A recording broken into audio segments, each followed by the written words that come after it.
a remote corner of our Earth stands the little kingdom of Siam, one of the last of the world's absolute monarchies, where 10 million people live their lives in partial seclusion from the outside world.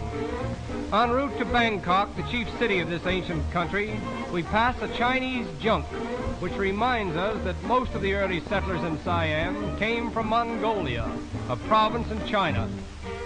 After sailing up the Gulf of Siam, we arrive at a little peninsular port where a train is waiting to take us to Bangkok, about 35 miles inland. Before departing, we obtain our first bigamy as permitted, but when it occurs, the first wife is always acknowledged the head of the household. Incidentally, Siamese mothers never kiss their children, nor do husbands kiss their wives. Instead, they rub faces together. This little banquet is interrupted by the warning whistle from our train. And now we are en route to Bangkok. Except for a few railway lines, all travel in Siam is by water. The level of the land is so low and the soil is so soft. Experiences of the courageous engineers who conquered this tropical jungle with the first railway in Siam.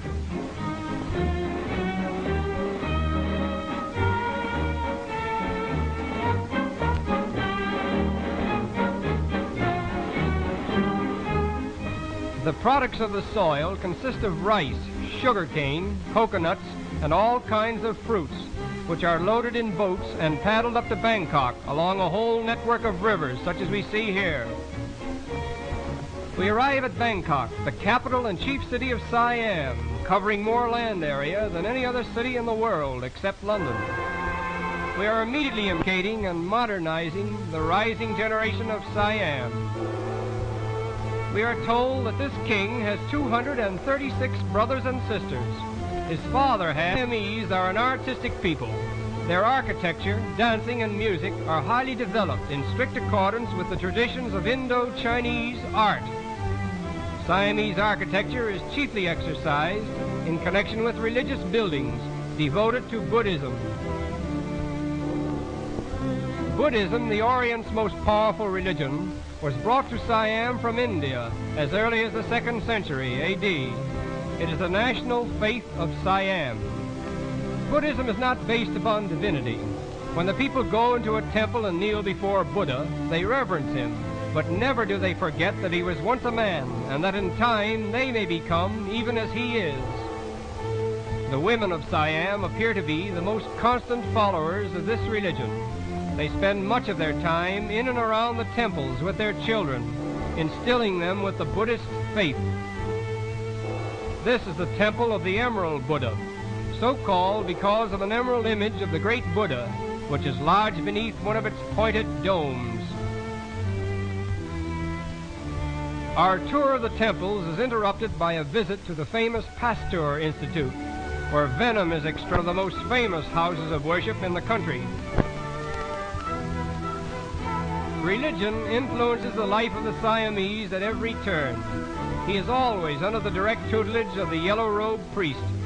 In fact, every Siamese, including the king himself, must spend a period of his life in some one of the 10,000 monasteries of the land.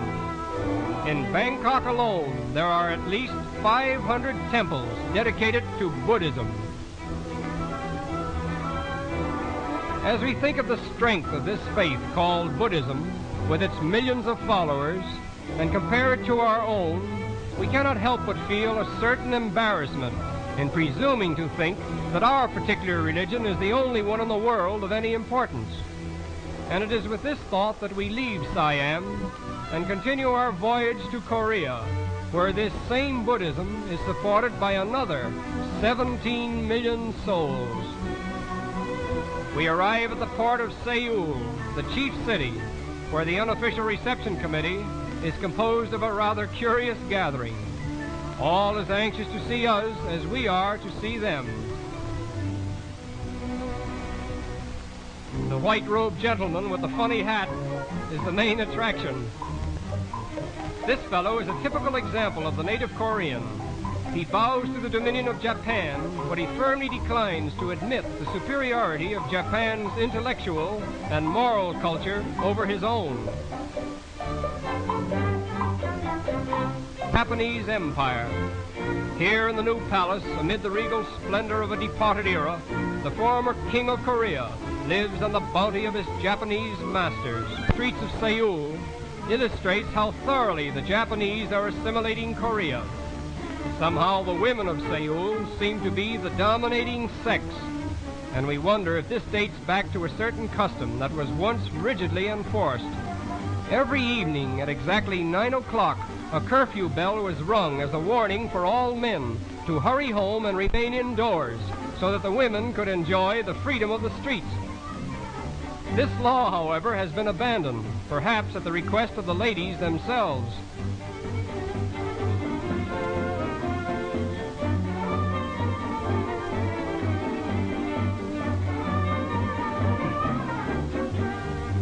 The children of Korea are particularly interesting. Almost from the time they are able to walk, they are obliged to care for their little brothers and sisters.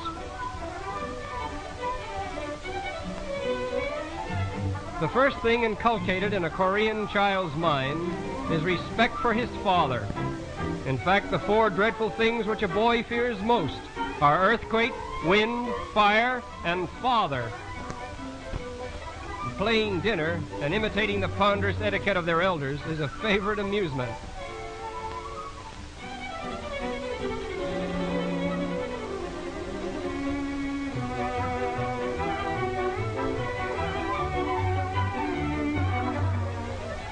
This little tot was most reluctant about permitting us to photograph the baby on her back.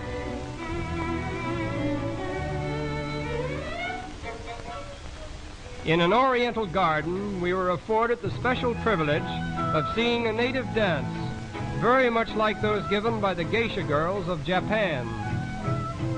This is called the drum dance.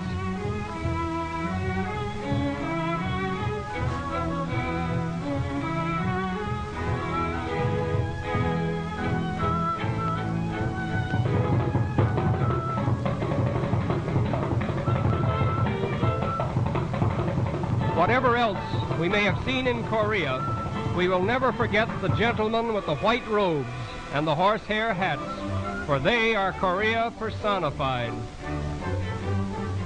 And it is here that old Korea bows to us in gracious farewell.